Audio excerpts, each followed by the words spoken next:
أعوذ بالله من الشيطان اللعين الرجيم بسم الله الرحمن الرحيم الحمد لله رب العالمين والعاقبة للمتقين والنار للملحدين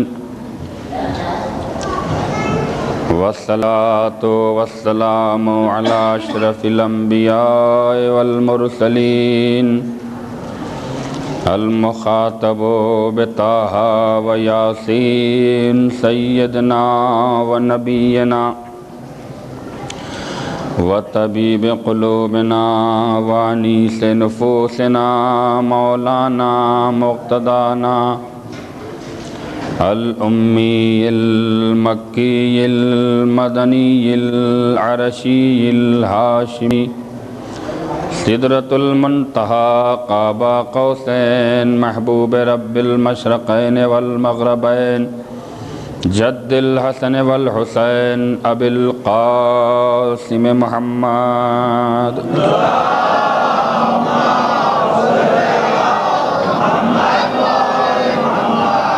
الذين أذهب الله عنهم الرجس أهل البيت ويطهركم تطهيرا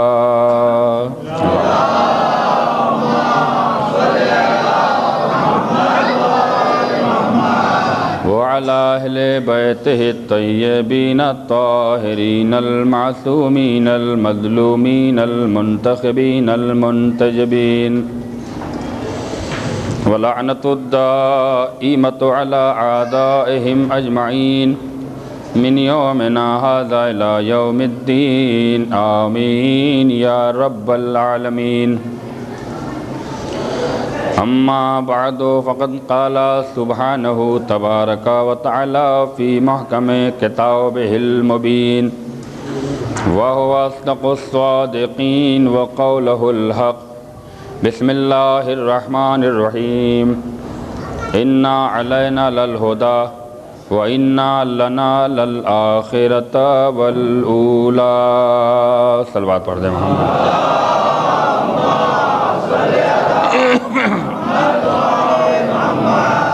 پروردگار عالم کائنات کی سب سے اہم ترین کتاب قرآن مجید میں دو باتوں کا اعلان کر رہا ہے۔ ارشاد فرما رہا ہے کہ اِنَّ عَلَيْنَا لَلْہُدَىٰ، بے شک ہدایت کی ذمہ داری ہمارے اوپر ہے، وَإِنَّا لَنَا لَلْآخِرَةَ وَالْأُولَىٰ، اور بے شک دنیا اور آخرت کا اختیار بھی ہمارے ہاتھوں میں ہے۔ قرآن اور حدیث موضوع کی آج مجلس اپنے چھٹے دور میں پہنچ چکی ہے اور آہستہ آہستہ اپنی آخری منزل سے قریب ہو رہی ہے۔ کافی باتیں چھوٹ گئی ہیں اور کوشش کر رہا ہوں کہ سب سے اہم ترین باتیں آپ کے درمیان بیان کر کے چلا جاؤں تاکہ ہمارے جوانوں کو اس سے کچھ فائدہ حاصل ہو جائے۔ انشاءاللہ پھر کبھی موقع ملا اور حیات نے وفا کی تو پھر مجلسیں آپ کے سامنے اسی موضوع پہ اور اہم ترین گفتگو بیان کروں گا کہ پروردگار عالم نے کس اعتبار سے ہدایت کے نظام کو مکمل کیا۔ اس لیے کہ جب تک اللہ کا کوئی بھی قانون، اللہ کا کوئی بھی نظام مکمل نہیں ہوتا تھا، اس کے لیے وہ کوئی قدم آگے نہیں بڑھاتا تھا۔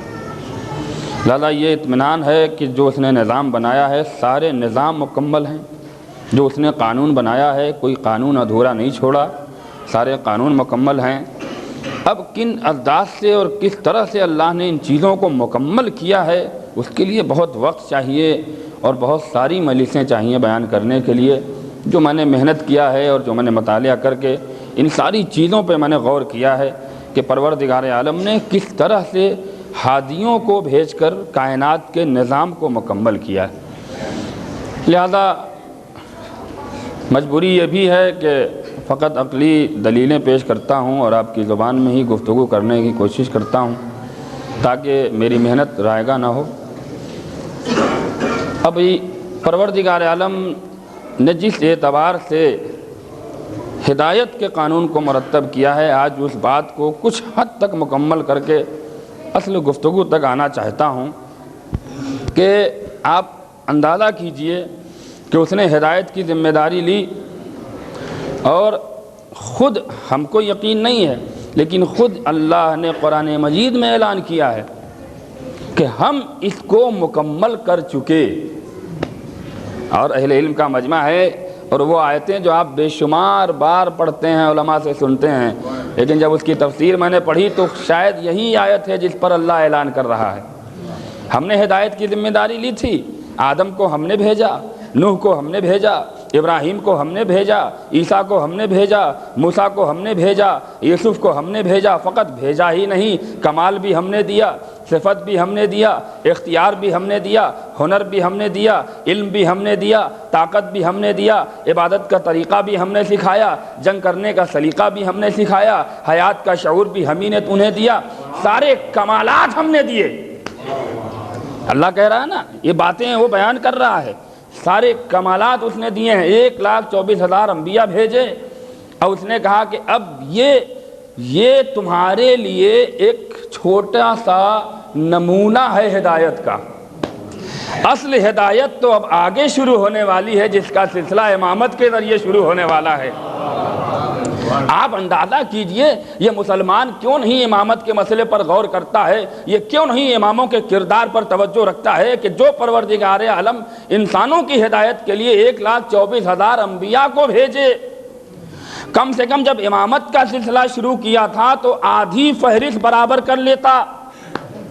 بھائی آپ غور کر رہے ہیں کہ 1,24,000 کو اگر آدھے سے تقسیم کریے تو کتنا ہوگا؟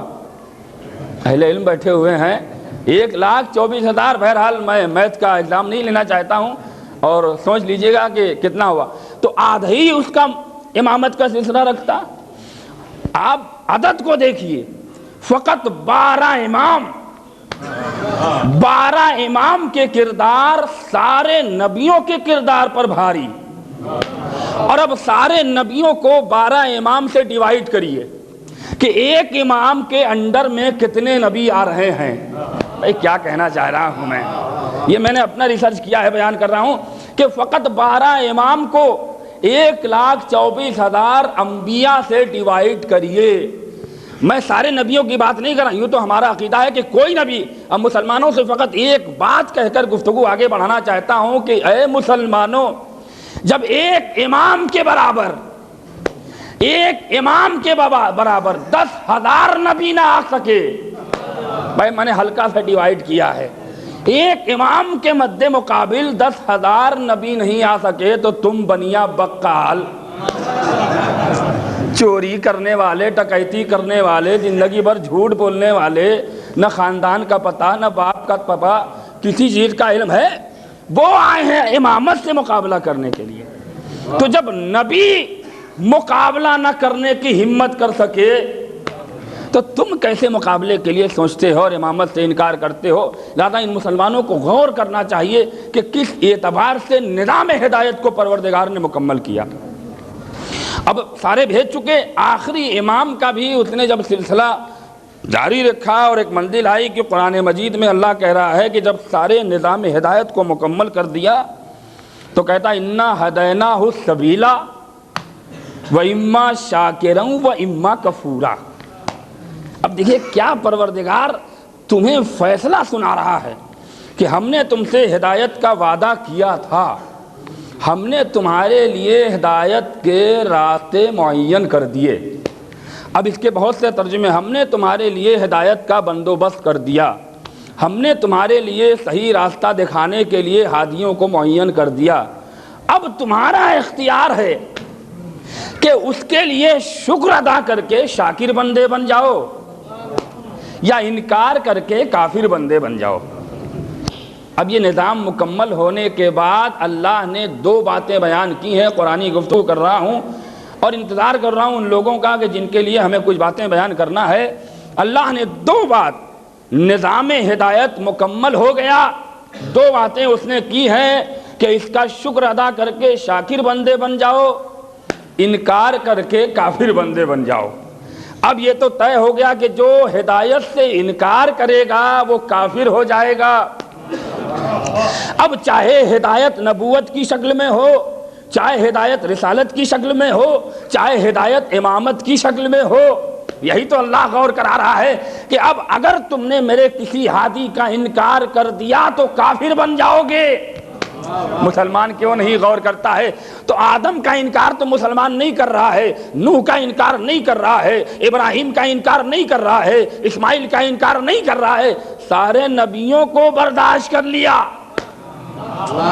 اور جب امامت کی منزل آئی، یہی تو میں کہنا چاہ رہا ہوں کہ یہ مت سوچے کہ نبی کو مانتے ہیں اور امام کو نہیں مانے تو کافر نہیں۔ اس نے کلیہ دعویٰ کیا ہے کہ شکر ادا کر کے شاکر بندے بن جاؤ، انکار کر کے کافر بندے بن جاؤ۔ اس نے دو باتیں رکھی، اس نے یہ نہیں کہا ہے کہ اگر نبی کو مان کے امام کا انکار کرو گے تب بھی تم مسلمان، یا امام کو مان کے کسی نبی کا انکار کرو گے تب بھی نہیں۔ اس نے ایک کلیہ بات پیش کی ہے، عام بات، کہ انکار کرو گے کافر بندے بن جاؤ گے، چاہے نبی کا انکار کرو چاہے امام کا انکار کرو۔ اور اس نے کہا کہ یہ نظام ہمارا ہے، اس میں کوئی فاصلہ نہیں آنا چاہیے۔ بھائی میں اشارہ کر رہا ہوں، اگر فاصلہ بھی پیدا کرو گے تب بھی کافر۔ بھائی نبوت کی آخری منزل تک تو کوئی فاصلہ نظر نہیں آیا، اور جب امامت کی ہدایت کا سلسلہ شروع ہوا تو یہ تین نجس دیواریں کیوں کھڑی کر دی گئیں؟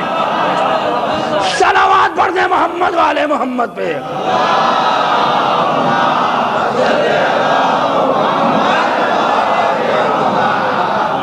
لہذا اللہ کے امامت کا انکار نہیں ہے، اللہ کے قانون کا انکار ہے۔ لہذا یہ مسلمان بالکل کافر ہے، میں منبر سے دعویٰ کر رہا ہوں۔ تو پہلے اپنا ایمان تلاش کر کے لے آؤ، تب ابو طالب کے ایمان پہ ہے کہ نہیں بات ہے؟ تو تم ابو طالب کا ایمان ڈھونڈ رہے ہو، ہم تمہارا ایمان ڈھونڈ رہے ہیں، اور تم کتابوں میں ابو طالب کا ایمان تلاش کر رہے ہو، ہم قرآن سے تمہارا ایمان ڈھونڈ رہے ہیں۔ کہیں سے تو نہیں نظر آیا کہ تمہارے پاس ایمان کی الف بھی ہو۔ ہاں بے ایمانی کا خزانہ ہے، بے ایمانی کا خزانہ ہے، اور بہت سے خزانے ہیں۔ سب سے بڑا خزانہ تو باغ فدق کا ہے، اور اس سے بڑا خزانہ بیت المال کا ہے۔ یہ دو خزانے تو دنیا دیکھ نہ رہی ہے کہ تم نے جمع کر رکھا ہے، یہ دنیا جانتی ہے۔ تو جب تم اللہ کی امانت کا خیال نہ کر سکے، جب تم اللہ کی نعمت کو نہ بچا سکے، تو بندوں کے مال کو کیا بچا سکتے ہو؟ صلوات پڑھ دیں محمد والے محمد پہ۔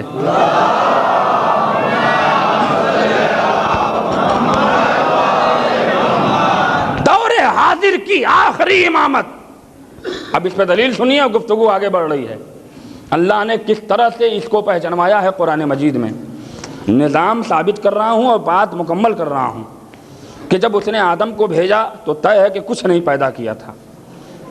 اچھا ٹھیک ہے، اب جب انسانوں کو پیدا کر رہا ہے تو انسانوں سے پہلے انسانوں کی ضرورت کی چیزوں کو پیدا کر رہا ہے۔ اب اگر آپ اس پہ ریسرچ کریں تو صاف صاف لفظوں میں قسم کھا رہا ہوں کہ اللہ نے امامت کی ہدایت کا ثبوت پیش کیا ہے۔ اس سے کوئی مسلمان انکار نہیں کر سکتا ہے۔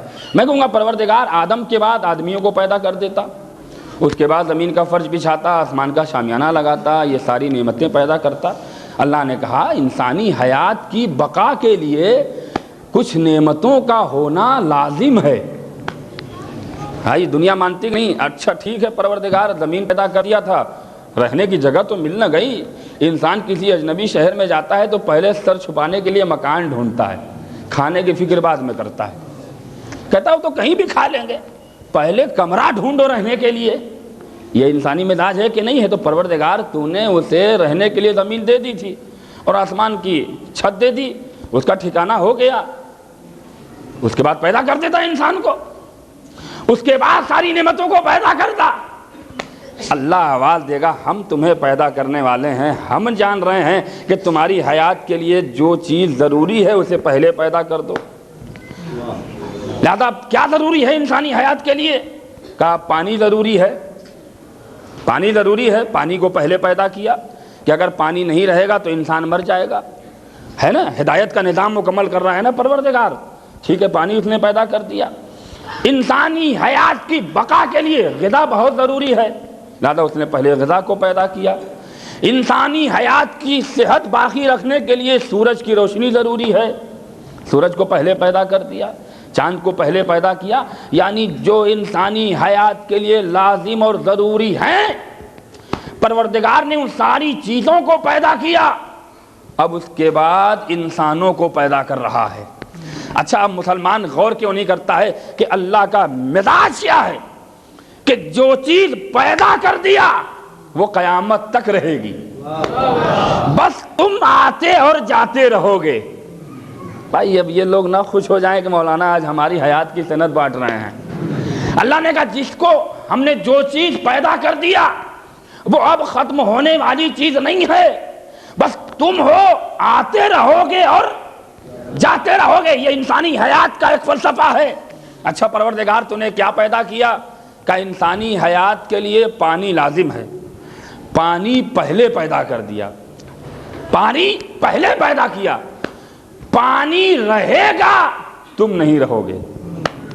بھائی دیکھیے ان مسلمانوں کو یہ بات سنا رہا ہوں تاکہ ہماری آج کی گفتگو جو ابتدا کی منزل ہے یہ طے ہو جائے، تو پھر آخری بات بھی ہماری سمجھنے میں بڑی آسانی ہوگی۔ اللہ کا مزاج پہچانا آپ نے؟ پانی انسانی حیات کی سب سے بڑی ضرورت کا نام۔ پانی پہلے پیدا کیا، تمہیں بعد میں پیدا کیا، پانی رہے گا تم چلے جاؤ گے۔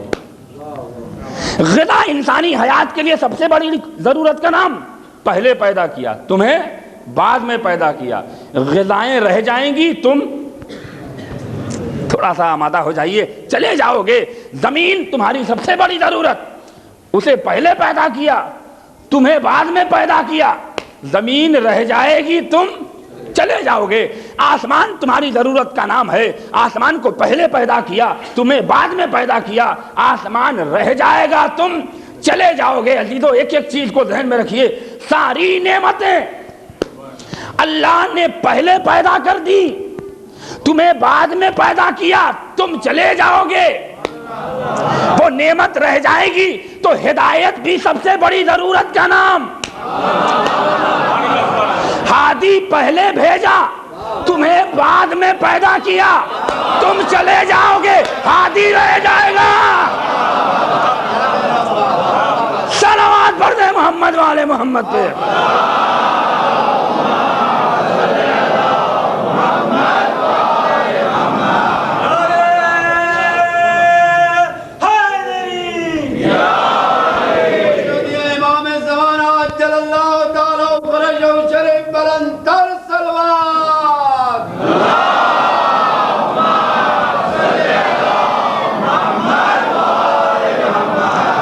تو تم چاہے مانو چاہے نہ مانو، اللہ نے نظام مکمل کر دیا ہے ہدایت کا۔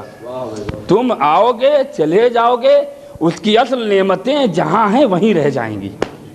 یہ طے ہو گیا نا؟ تو ہدایت بھی سب سے بڑی ضرورت کا نام انسانی حیات کے لیے۔ ہادی پہلے بھیجا، تمہیں بعد میں پیدا کیا، تم چلے جاؤ گے، ہادی رہ جائے گا۔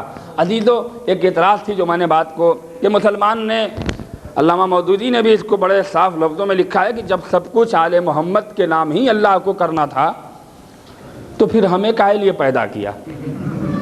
دیکھیے کیا ہوشیاری والا سوال اس نے کیا ہے۔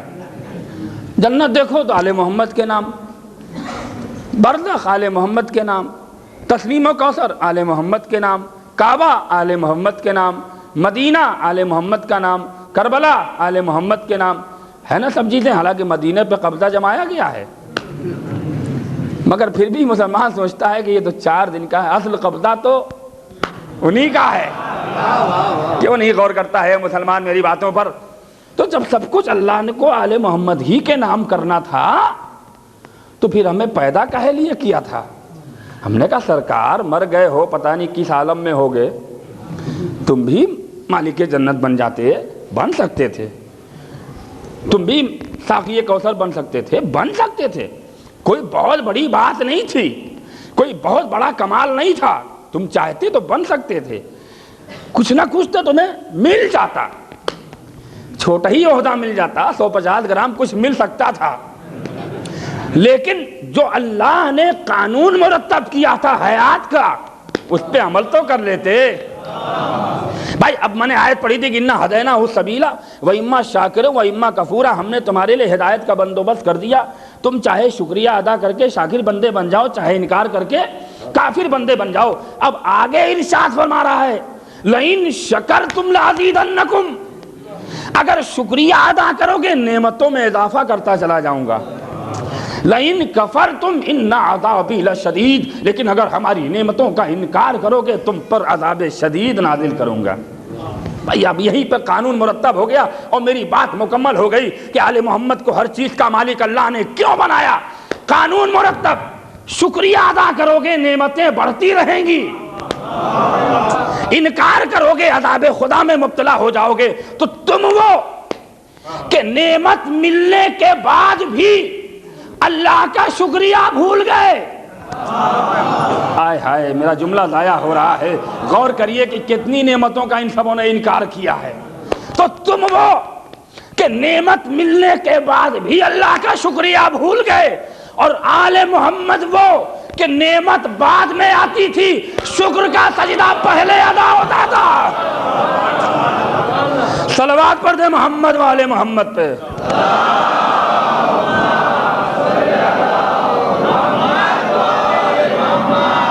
آل محمد وہ نعمت بعد میں آتی تھی, شکر کا سجدہ پہلے ادا ہوتا تھا. تو تم بھی اگر یہ سلسلہ جاری رکھے رہے ہوتے تو کچھ نہ کچھ تو مل ہی گیا ہوتا. لیکن تم نے اللہ کی سب سے بڑی نعمت کا انکار کر دیا, جس نعمت کے اوپر ساری نعمتیں ٹکی ہوئی ہیں. ہائے ہائے, جب اسی کو انکار کر دیا تو پھر کاہے کی لالچ, پھر کاہے کی لالچ کہ یہ بھی ہم کو مل جاتا, اس میں سے بھی کچھ مل جاتا, اس میں سے بھی کچھ مل جاتا. کم سے کم مالک کو پٹا لیے ہوتے تو سب کچھ مل جاتا. مالکی سے نفرت ہے تو ملنے کی تمنا کیسی. صلوات پڑھ دیں محمد والے محمد پہ.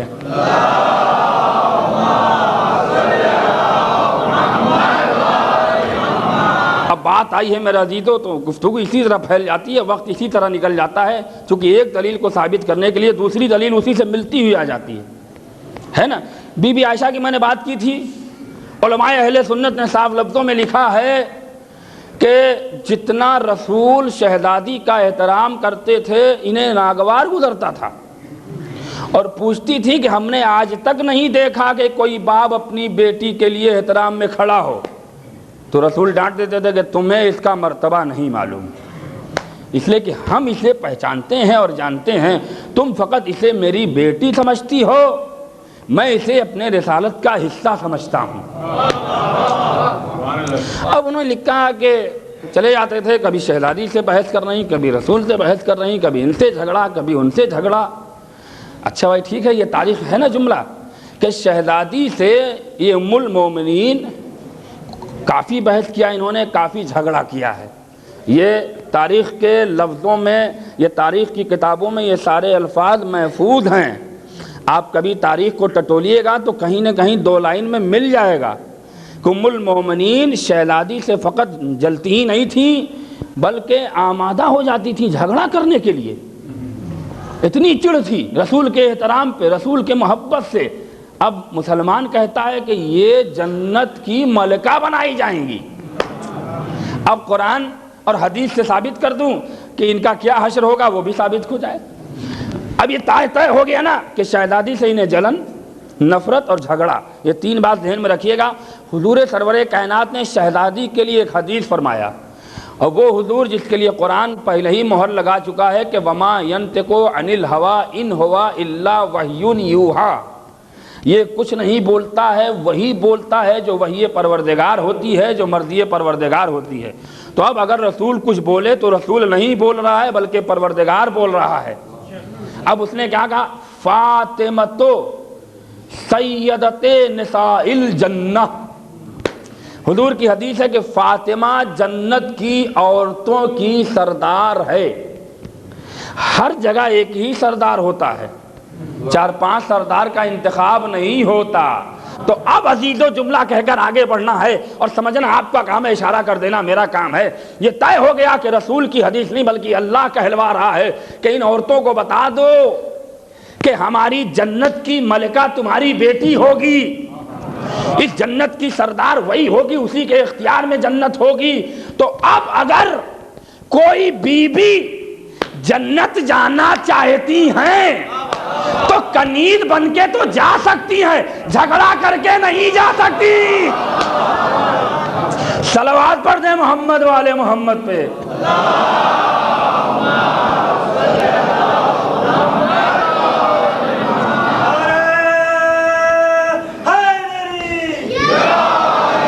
بہت تیزی سے آگے بڑھنا ہے اور آج زیادہ وقت نہیں لینا ہے کہ آپ لوگ جو ہیں مجھ سے بدظن ہو جائیں۔ میں اپنے اس چیز کو ذہن میں رکھتا ہوں، ان ساری باتوں کو۔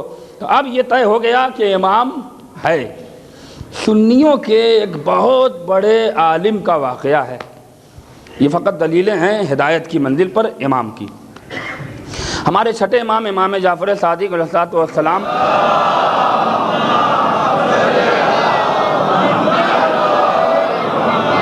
آپ کے 4 شاگرد بڑے محترم تھے اور آپ سے بے حد قریب تھے۔ امام نے ہر شاگرد کو ایک ایک علم پر عبور حاصل کروایا تھا، اور اس میں ایک شاگرد کا نام جناب ہشام ابن عبداللہ ہے، جن کو عقیدے پر عبور تھا، ہر مذہب کا عقیدہ سمجھتے تھے اور اس پر بحث کرتے تھے اور کوئی ان سے جیت نہیں سکتا تھا۔ تو وہی تو میں کہتا ہوں کہ جب امام کے شاگرد کا کوئی مقابلہ نہ کر سکا تو امام سے ٹکر کیسے لیتے ہیں؟ یہ سب مجھے بڑا تعجب ہوتا ہے۔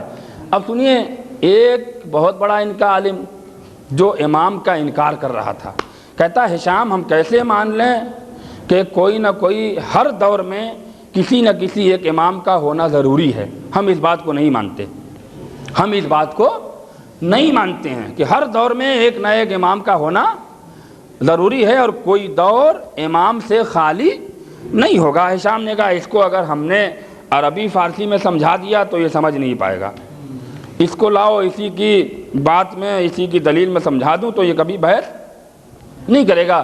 امام جعفر صادق علیہ السلام کے شاگرد نے اس کو بیٹھالا، اور بہت بڑا مورخ تھا، بہت بڑا عالم تھا، سامنے بیٹھالا اور خود سامنے بیٹھے اور سب لوگ جمع ہوئے۔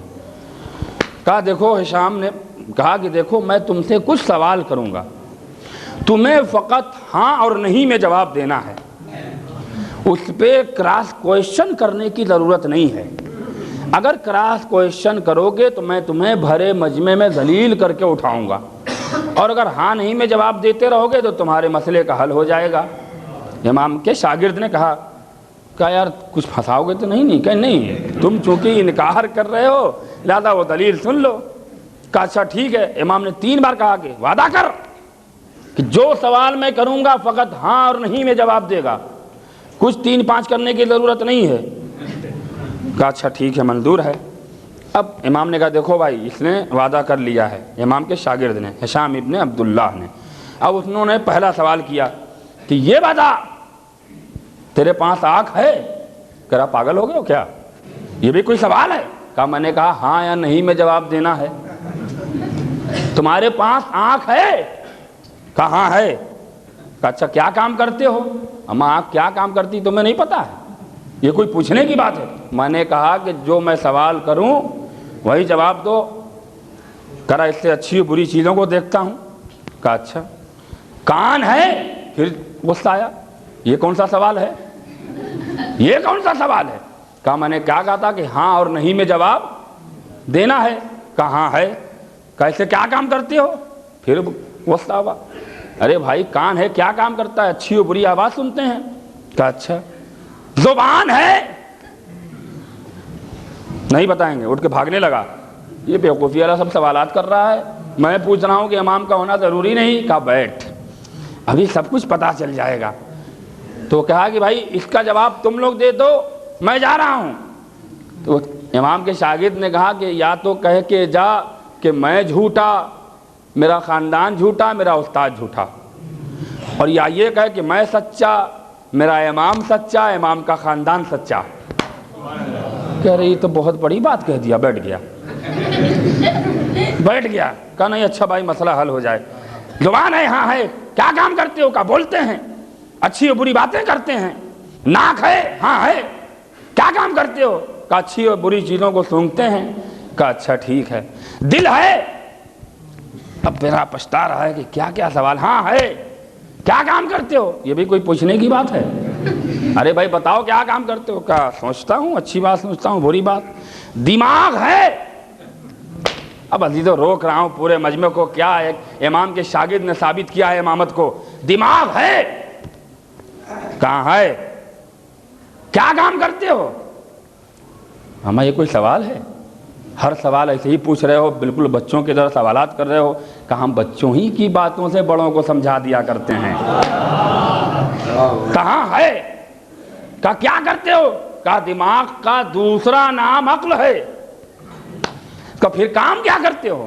کہا اگر یہی تو سب کچھ ہے, اسی سے سوچتے ہیں, ساری باتیں ہیں, سب کچھ ہیں. کہا اچھا ٹھیک ہے, دیکھ بھائی میں تیری زبان نہیں نکالوں گا, میں تیری آنکھ نہیں نکالوں گا, میں تیرے کان کو ضائع نہیں کروں گا. اگر تیرے جسم سے میں فقط تیرا دماغ نکال لوں, ہائے ہائے مجمع نہیں سمجھ پا رہا ہے, اور واضح کر رہا ہوں, فقط تیری کھوپڑی سے تیرے بھیجے کو باہر کر لوں, تیرے دماغ کو نکال لوں, تو صحیح سالم رہے گا. کھڑا ہو گیا. اب تاریخ کے فقرے ہیں کہ کافی جو شاعر سے کوئی رشتہ تھا, اس نے شعر و شاعری میں برا بلا کہا جناب امام کے شاگرد کو. کہا برا ماننے کی بات نہیں ہے, اگر میں دماغ نکال لوں تو تمہارا جسم تو صحیح سالم رہے گا. تم آنکھ سے دیکھ سکتے ہو, کان سے سن سکتے ہو, ناک سے سونگھ سکتے ہو, زبان سے چکھ سکتے ہو, بول سکتے ہو, دل سے سب کچھ کر سکتے ہو. میں فقط دماغ کا, واہ جسم کی اصلی چیز ہی نکال دی. تو پھر انسان کیا بھائی؟ اگر دماغ نہیں ہے تو انسان یا دیوانہ کہا جائے گا, یہ پاگل کہا جائے گا. تو امام کے شاگرد نے کہا کہ اس کا مطلب یہ ہوا کہ جتنے تیرے جسم کے اعضاء ہیں ان سارے اعضاء کا امام تیرا دماغ ہوا. ہائے ہائے, کہا بالکل یہ طے ہے کہ ہر پورے جسم کا امام دماغ ہے. امام کے شاگرد نے کہا یہی تو میں تجھے بتانا چاہتا ہوں کہ اگر انسان کے جسم سے فقط دماغ نکال لیا جائے تو انسان کا وجود کھوکھلا ہو جاتا ہے.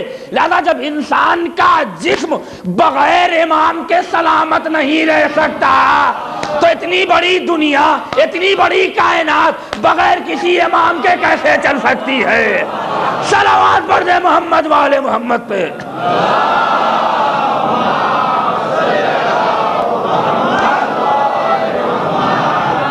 ایک جاگتی صلوات پڑھیں.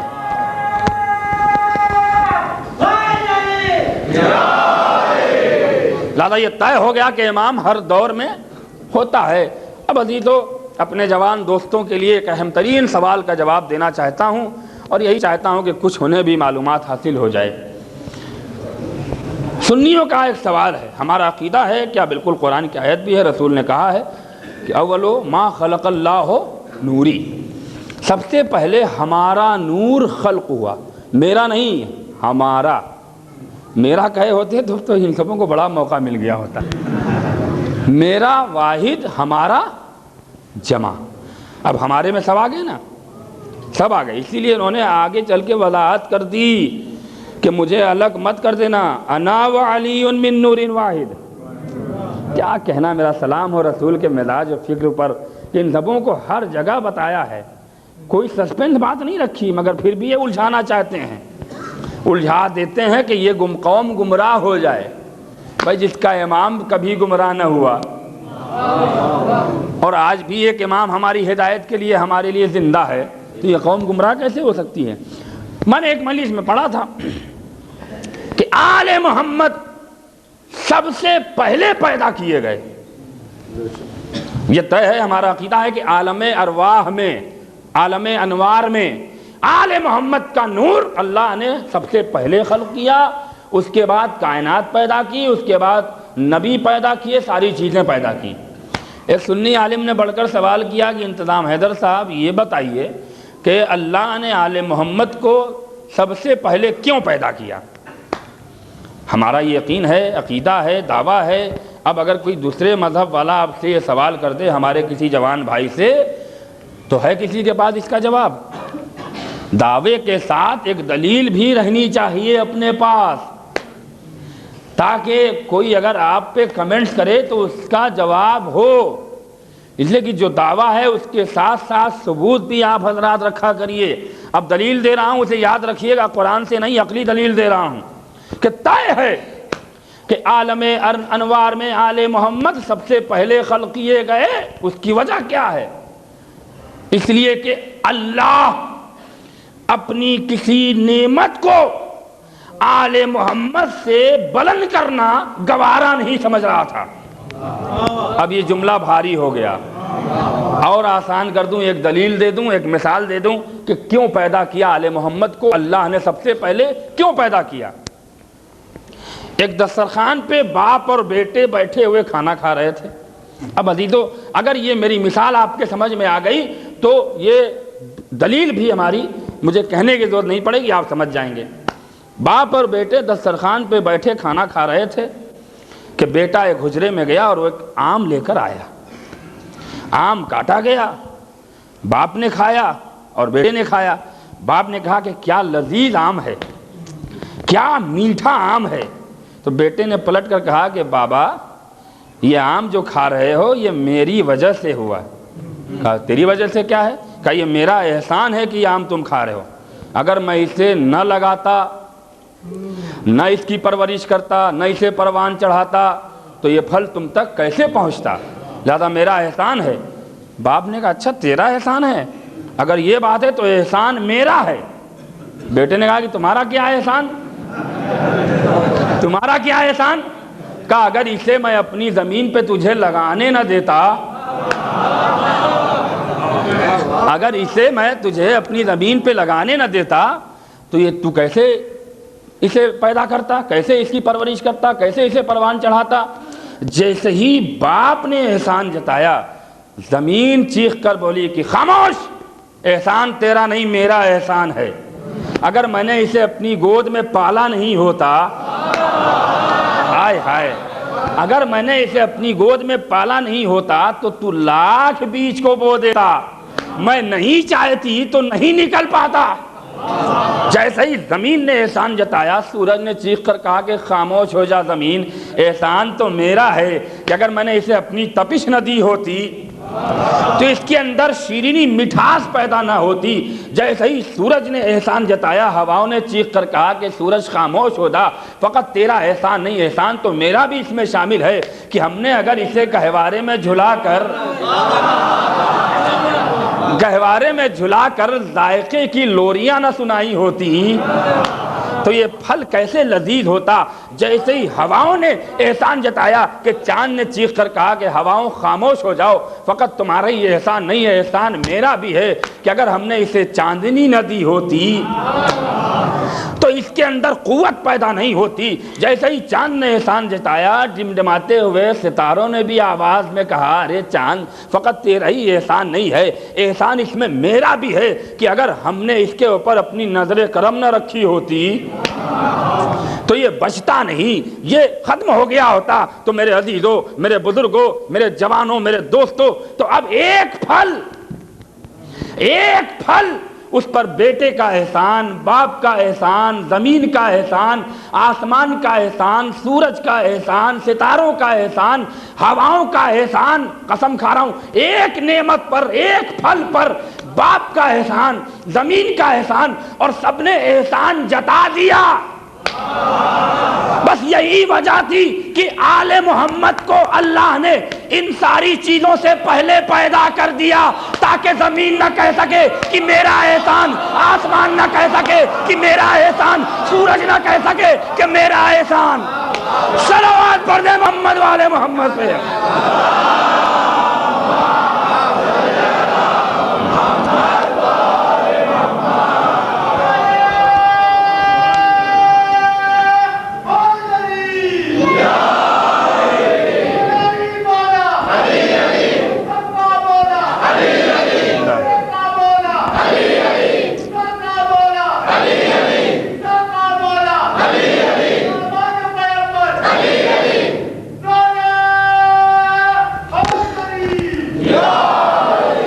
زیادہ طے ہو گیا، اب سمجھ میں آئی آپ کو کہ کیوں آل محمد کو اللہ نے ان ساری چیزوں سے پہلے پیدا کیا۔ یہ ساری نعمتیں کسی کو نہیں چھوڑتی ہیں، اور روز محشر یہ سب گواہی دیں گی اللہ کے سامنے۔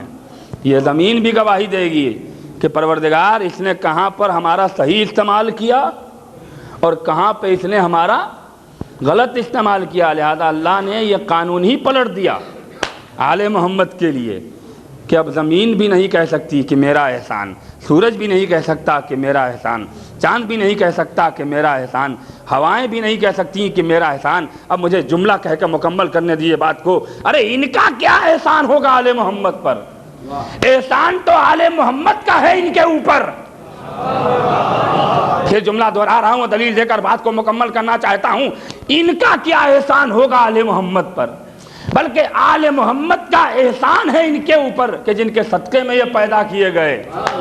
لیکن مسلمانوں، تم سے لاکھ دونے اچھے یہ سورج ہیں، تم سے لاکھ دونے اچھے یہ ستارے ہیں، تم سے لاکھ دونے اچھے یہ چاند ہے، کتنے خوددار ہیں، یہ اتنے غیرت دار ہیں کہ احسان کو دکھایا ہے آل محمد کا کہ بھائی اگر آل محمد کا ان چیزوں پہ احسان نہیں ہوتا تو کبھی اشارے سے چاند دو ٹکڑے نہیں ہوتا۔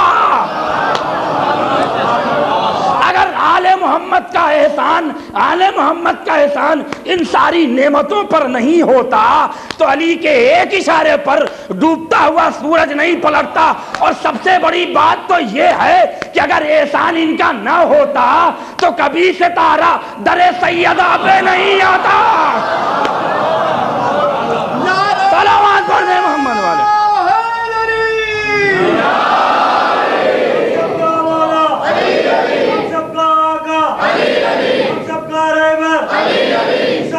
زندہ رہیے، موسیٰ کا مولا، آدم کا مولا، اسماعیل کے استاد، تو کا مولا، تو کی کشتی، رسول کے داماد، رسول کا منبر، رسول کا بستر، داماد پیغمبر، سورج کی کرنیں، زندہ رہیے، سلامت رہیے۔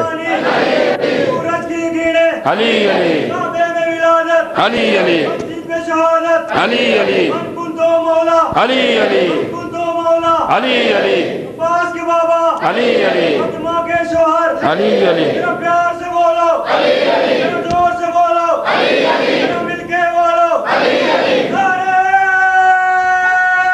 حیدری۔ یہ ہے آل محمد کا کمال۔ اب مسلمان سمجھ گیا نا کہ یہ کیوں آئے تھے در سیدہ پر۔ اب عزیزو آخری بات، چونکہ اس جوان نے نعرہ لگایا ہے تو لہذا علی کی بات ہے، اسی سے مربوط ہے، اسے پہچانوا دو کہ علی ہیں کیا، فقط ایک جملے میں، تاکہ ہمارے جوان بھائیوں کے اندر ولولہ قائم رہے، جذبہ قائم رہے، ایمان قائم رہے، عقیدہ قائم رہے۔ خدا انہیں سلامت رکھے جو علی کے چاہنے والے بیٹھے ہوئے ہیں۔ اب میں نے ایک جملہ کہا تھا کہ علی کو پہچانو، مسلمانوں سے کہہ دیا کرو تم کیا خلافت لگائے ہو، جو بندوں سے ملنے والی خدائی کو ٹھوکر مار دے۔ ہائے ہائے، آج کل تو ملاج یہ ہے کہ کوئی صاحب محلے میں نیتا بن گئے تو وہ یہی دل میں سوچتے ہیں کہ آج محلے کے نیتا ہیں، کل ایم ایل اے بن جائیں تو زیادہ اچھا ہوگا، پرسوں ایم پی بن جائیں تو کیا کہنا، اور اگر چیف منسٹر بن جائیں تب تو 7 پشتوں کا خواب پورا ہو جائے گا۔ قسم خدا کی، عہدے کے لیے انسان مرتا ہے۔ ارے علی کو پہچانو، عہدے کے لیے انسان عقیدہ بیچ دیتا ہے، ایمان بیچ دیتا ہے، اولاد بیچ دیتا ہے، گھر بیچ دیتا ہے۔ عہدہ چاہیے، نیتا بننا ہے تو سب کچھ بیچ دیں گے، سب کچھ بیچ دیں گے۔ اور آج دیکھیے کہ مسلمان بڑے بڑے ہیں، سب نیتا ہیں، لیکن ایمان عقیدے سے کوئی رشتہ نہیں۔ میں اشارہ کر کے آگے بڑھ رہا ہوں، ان کا مذہب سے کوئی رشتہ نہیں، نام ہے مسلمان مگر مذہب کیا ہے، کچھ نہیں۔ نیتا ہے، عہدہ مل گیا، ایمان ہو چاہے نہ ہو، عقیدہ ہو چاہے نہ ہو، تو عہدے کے لیے انسان سب کچھ بیچنے کے لیے تیار ہے۔ اولاد بیچ دے گا، گھر بیچ دے گا، ایمان بیچ دے گا، عقیدہ بیچ دے گا۔ قسم خدا کی یہ ساری چیزیں انہی لوگوں کے ماننے والوں میں زیادہ دیکھی جاتی ہیں جن کے یہاں کبھی ایمان کی کوئی اہمیت نہیں رہی، جن کے یہاں کوئی عقیدے کی اہمیت نہیں رہی، لیکن لاکھوں سلام ہو علی پر، تم اسے وقت کا خلیفہ بنانے کے لیے سیاست کھیل رہے تھے جو نصیریوں سے ملنے والی خدائی کو ٹھوکر مار دیا۔ صلوات پڑھ دیں محمد والے محمد پہ۔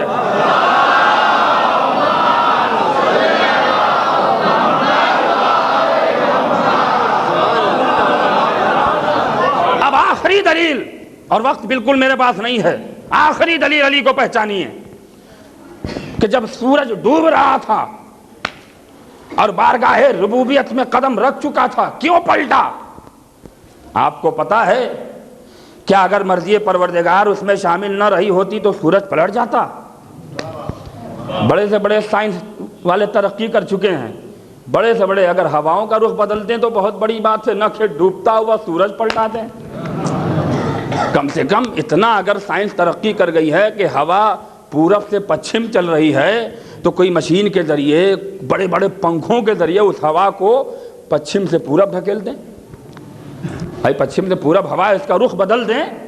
سائنس بہت ترقی کر چکی ہے کہ چاند پہ پہنچ چکی، سورج پہ سوچ رہی ہے پہنچنے کے لیے، ترقی کر کے سائنس نے، مگر بس اتنا ہی ترقی کیا ہے جتنا اللہ نے چاہا۔ کیا کہنا چاہ رہا ہوں میں، اور ذرا سے بھی آگے بڑھے، وہی جبریل کی منزل ہے نا، کعبہ قوسین پہ رک جاؤ، آگے بڑھو گے تو جل کے راکھ ہو جاؤ گے۔ جب یہ سائنس والے اختیار سے زیادہ بڑھنے لگتے ہیں تو جل جاتے ہیں۔ آئے ہائے کیا میں کہہ گیا۔ لہذا اب یہ طے ہے کہ اس کی مرضی کے بغیر کائنات کا ایک پتا بھی، چاہے سائنس والا ہو، چاہے اردو والا ہو، چاہے انگلش والا ہو، چاہے گیتا والا ہو، چاہے قرآن والا ہو، ہلا نہیں سکتا۔ نہ کہ اتنا بڑا مسئلہ کہ سورج ڈوبتا ہوا لوٹے۔ عزیزوں یہ میرا عقیدہ ہے، کسی کتاب میں نے نہیں پڑھا ہے، کسی عالم سے نہیں سنا ہے، لیکن علی کی محبت میں یہ میں نے ایک نقطہ نکالا ہے۔ میرا عقیدہ ہے کہ جب سورج بارگاہ ربوبیت میں قدم رکھ رہا تھا، اللہ نے کہا کہ جیسے آیا ہے ویسے ہی واپس جا۔ ارے کیا سوچ رہے ہیں آپ؟ سورج نے دست ادب کو جوڑا، پروردگار کوئی خطا ہو گئی، کوئی نکلنے میں وقت کی تاخیر ہو گئی ہو تو بتا، ڈوبنے میں لیٹ آ رہا ہوں، اس لیے کہ جتنی تیری ڈیوٹی ہے وہ نبھا دیا۔ بھائی ہے کہ نہیں؟ کوئی صاحب آفس 10 بجے پہنچنا ہے، 12 بجے پہنچ جائیں تو ان کا آفیسر انہیں نکال دے تو ایک غلطی ہے نا۔ سورج کو پروردگار اپنی بارگاہ سے نکال رہا ہے تو سورج کو گھبرانے کی بات ہے کہ نہیں ہے کہ پروردگار اب تک ایسا نہیں ہوا، آج یا کیا ہو گیا ہے تجھے کہ مجھے اپنی بارگاہ میں آنے نہیں دے رہا ہے، کہہ رہا ہے کہ واپس پلٹ جا۔ اب اس نے دست عجب جوڑا، پروردگار نکلنے میں کچھ تاخیر ہو گئی یا فلاں جگہ ہماری روشنی نہیں پہنچائی، ہم نے آنکھ بند کر لی ہو تو بتا دے، یا مجھے تیری بارگاہ میں پہنچنے میں کچھ 5-10 منٹ دیر ہو گئی ہو تو بتا دے۔ جو تو نے وقت معین کیا تھا اسی وقت پہ نکلا ہوں، جو تو نے ہمارا وقت ڈوبنے کا معین کیا تھا اسی وقت پہ ڈوب رہا ہوں۔ میں نے جہاں تک کوشش کی ہے ایک لمحے کی تاخیر نہیں ہوئی تو کیوں پلٹا رہا ہے؟ آواز قدرت آئی کہ تیرے آنے اور جانے کے تاخیر کا مسئلہ نہیں ہے، تو ایک بہت بڑی دولت چھوڑ کر آ رہا ہے۔ کہاں مجمع سو رہا ہے؟ بہت بڑی دولت چھوڑ کر آ رہا ہے۔ سورج چونکا، سورج ایک بار چونک کے آنکھیں کھلتا ہے، پروردگار کون سی دولت ہے جو میں چھوڑ کر آ رہا ہوں؟ کہا تجھے خبر نہیں، علی کی نماز لیے بغیر آ رہا ہے۔ ہائے ہائے، علی کی نماز لیے بغیر آ رہا ہے، اور یہ خدا علی کی نماز لیے بغیر تو آ اور تجھے اپنی بارگاہ میں آنے دے۔ زیادہ الٹے قدم واپس جا، جب تک علی نماز نہ پڑھ لے میری بارگاہ میں قدم مت رکھنا۔ اب مسلمانوں علی کو پہچانو کہ جب سورج علی کی نماز لیے بغیر اللہ کی بارگاہ تک نہیں پہنچ سکتا تو تم محبت کے بغیر جنت میں کیسے جا سکتے ہو؟ صلوات پڑھ دیں محمد والے محمد پہ۔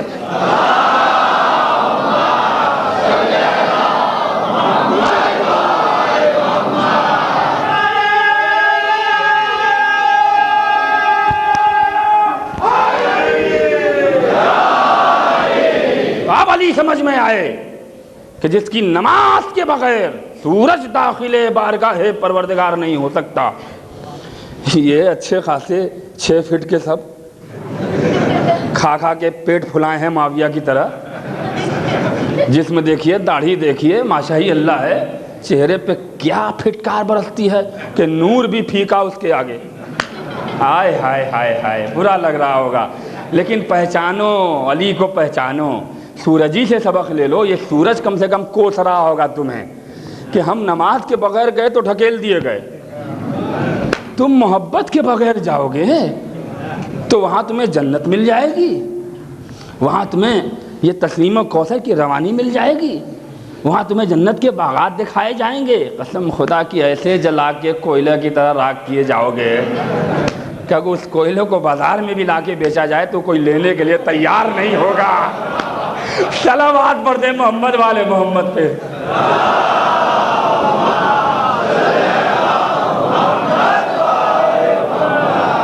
بس عزیزان گرامی، میں نے بڑا قیمتی وقت آپ کا لیا اور ختم ہو گئی گفتگو۔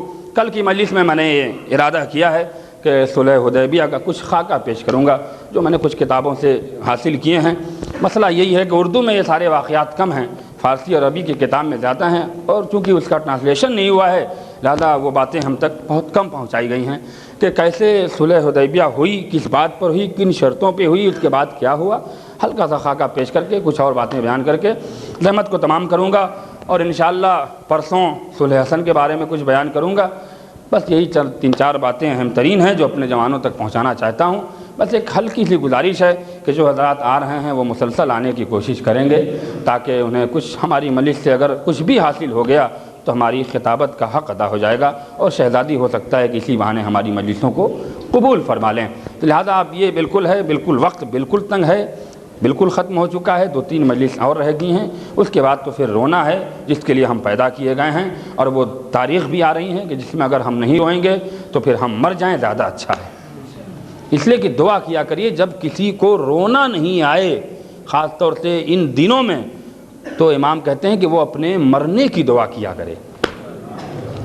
اللہ اکبر، کتنی بڑی بات امام کہہ رہے ہیں۔ کوئی انسان مرنے کی دعا کرتا ہے، لیکن آپ آنسو کی اہمیت کو سمجھیے، ان ایام عزا کے اہمیت کو مد نظر رکھیے۔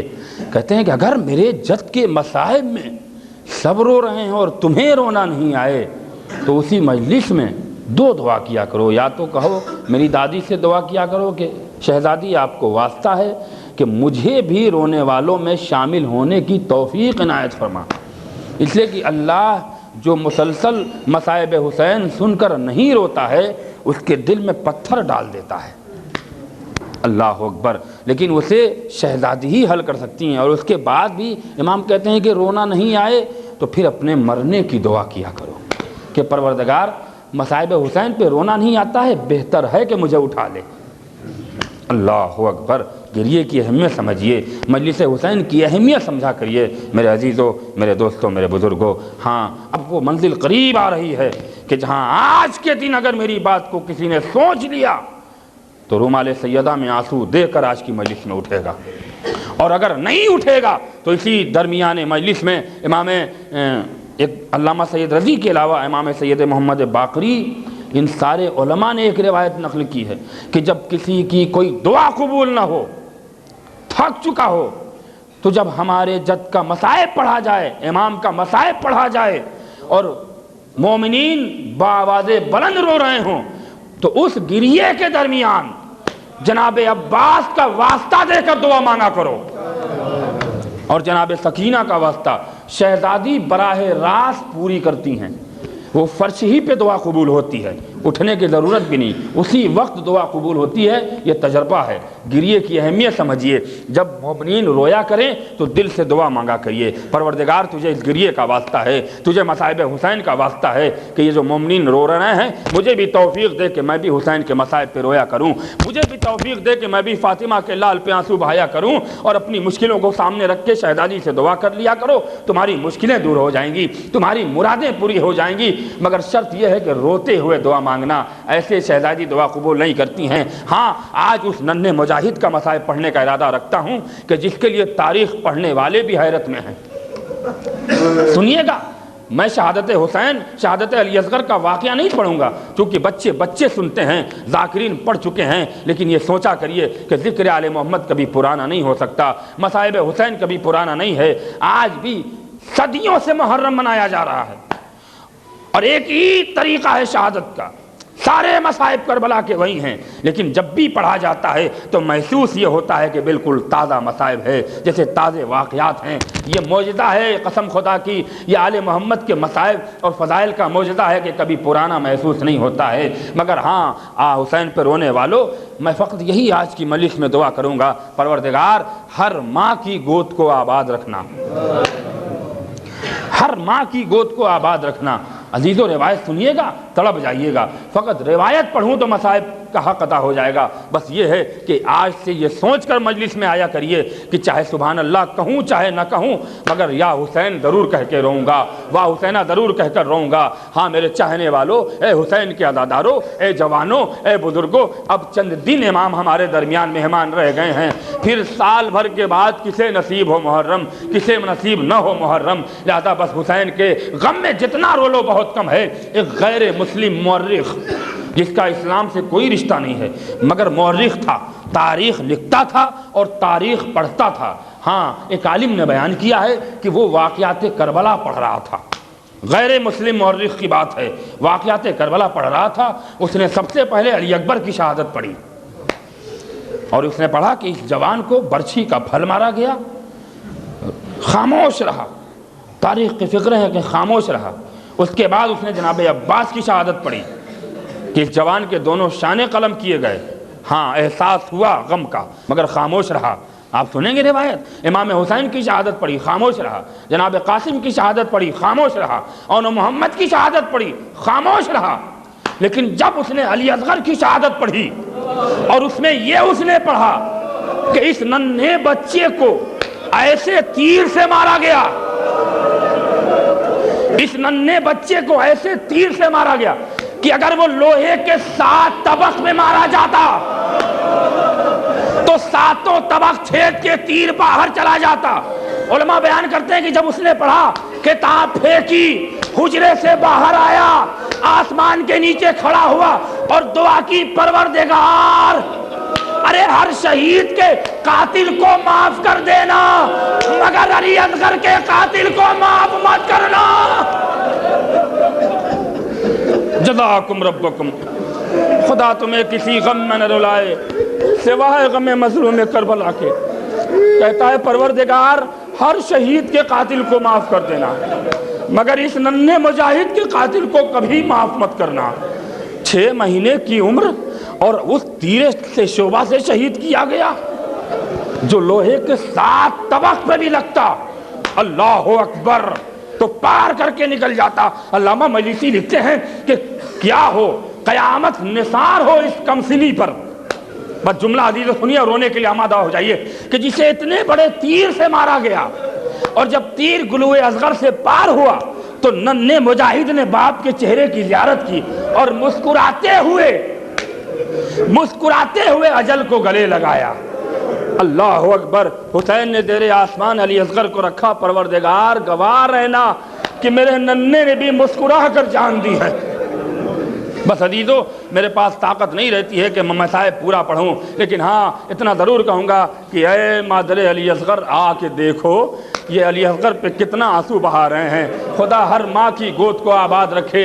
لیکن ہاں چاہنے والوں ایک روایت اور سن لو اور زحمت کو تمام کر رہا ہوں۔ اے میری ماں اور بہنوں، آج رباب کو پرسہ دینے کے لیے آئی ہو، ہاں شہزادی کو بھی پرسہ دینا ہے، ام رباب کو بھی پرسہ دینا ہے۔ جب رباب کربلا سے کوفہ و شام ہو کر مدینے واپس آئی ہیں، کتنی روایتیں پڑھوں تو اب تاریخ میں ملتا ہے کہ جناب رباب علی اصغرا کہہ کر روتی تھیں اور دن بھر رویا کرتی تھیں، رات بھر رویا کرتی تھیں، اس لیے کہ سائے میں بیٹھنے کی قسم کھا کے آئی تھیں۔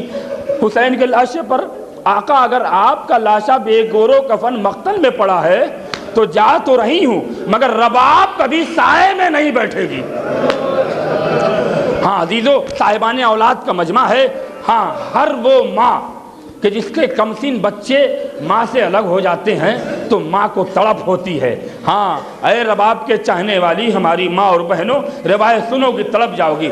مدینے کی کچھ عورتیں آئیں اور جناب رباب کا حصار کر کے بیٹھ گئیں اور کہتی ہیں بی بی، اے بی بی، کربلا سے بہت سی بیبیاں لٹ کر آئی ہیں۔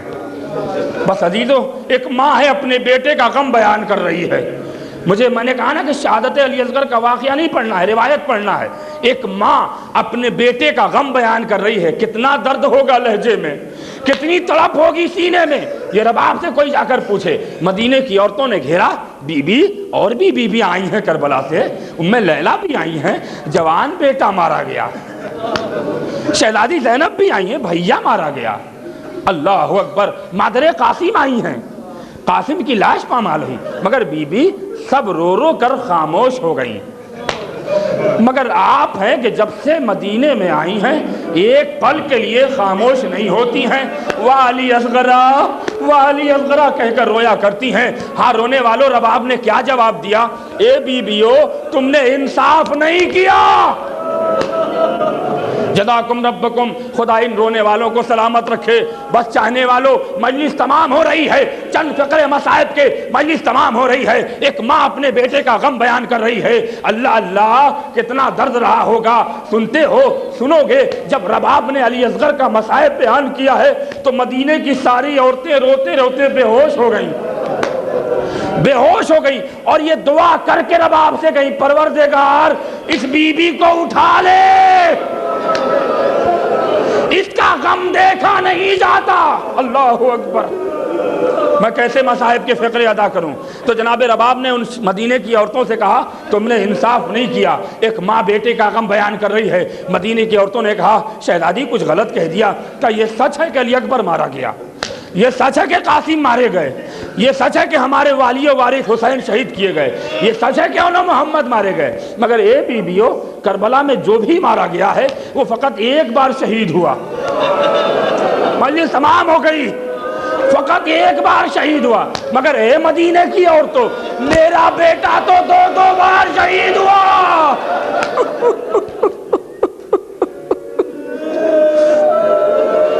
اے مدینے کی عورتوں، میرا لال دو دو بار۔ مدینے کی عورتوں نے کہا رے شہزادی وہ کیسے ہوا، ذرا ہمیں ماجرا بیان کریے۔ اب رباب بیٹے کا غم بیان کر رہی ہیں۔ اے بیویو، پہلی بار جب میرا لال جھولے سے زمین پہ آیا تھا تو میرے آقا حسین نے گود میں لے کر میدان مقتل میں پانی پلانے کے لیے یہ کہا تھا کہ لاؤ علی اصغر کو پانی پلاتے ہیں۔ مگر اے مدینے کی عورتوں، تمہیں پتا ہے پانی تو میرے لال کو نہیں ملا، مگر تیر ہرملا نے میرے ننھے علی اصغر کے گلے کو چھیدا۔ ارے میرا بیٹا اپنے باپ کی گود میں تڑپ تڑپ کے مر گیا۔ خدا ان آوازوں پہ رحمت نازل کرے۔ بس رونے والوں چند فقرے ہیں۔ مدینے کی عورتیں رونے لگی، گریا کرنے لگی، شہزادی اے شہزادی دوسری بار شہید کیسے ہوا ہے؟ اب ایک ماں بیٹے کی رودات کو بیان کر رہی ہے، کہتی ہیں جناب رباب، اے شام کی عورتوں، اے مدینے کی عورتوں، یہ غم میں نے سہ لیا، اس لیے کہ علی اکبر مارے گئے تھے، عباس شہید ہوئے تھے، وہ غم تھا، اسی غم میں ہم علی اصغر کا یہ غم بھول گئے، مگر دوسرا غم یہ ماں مرتے مر جائے گی مگر وہ غم نہیں بھولے گی۔ مدینے کی عورتوں نے کہا دوسری بار کیسے آپ کا لال شہید ہوا؟ رباب کہتی ہیں کہ جب میرے آقا علی اصغر کی لاش خیمے میں لے کر آئے ہیں تو سب سے پہلے مجھے بلایا تھا، اے علی اصغر کی ماں رباب آؤ اپنے لال کو لے جاؤ۔ تو میری کمسن بیٹی سکینہ بابا کا دامن پکڑ کے کہنے لگی، اے بابا تم نے بھیا کو پانی پلا دیا، لیکن اپنی سکینہ کو پانی نہیں پلایا۔ حسین نے بیٹی کو تسلی دی، ابا کا دامن ہٹایا۔ اے مدینے کی عورتوں، میں نے آنکھیں بند کر لی تھی، میرا ننھا گلاب کا پھول من کا ڈھلا ہوا، ارے چہرے پہ خون، گلے پہ خون، ارے یہ ماں نے اپنے لال کا لاشا دیکھا۔ مگر اے مدینے کی عورتوں، یہ ماں اس غم کو پی گئی، اس غم کو برداشت کر گئی۔ مجھے حسین نے کہا، میرے آقا حسین نے کہا رباب تم در خیمہ پہ کھڑی رہو، میں علی اصغر کو سپرد لحد کرنے جا رہا ہوں، سپرد خاک کرنے جا رہا ہوں۔ اے مدینے کی عورتوں، حسین نے اپنے ہاتھ سے زمین کربلا میں ایک ننھی سی لحد کھودی، میرے لال کو سپرد لحد کیا۔ ہاں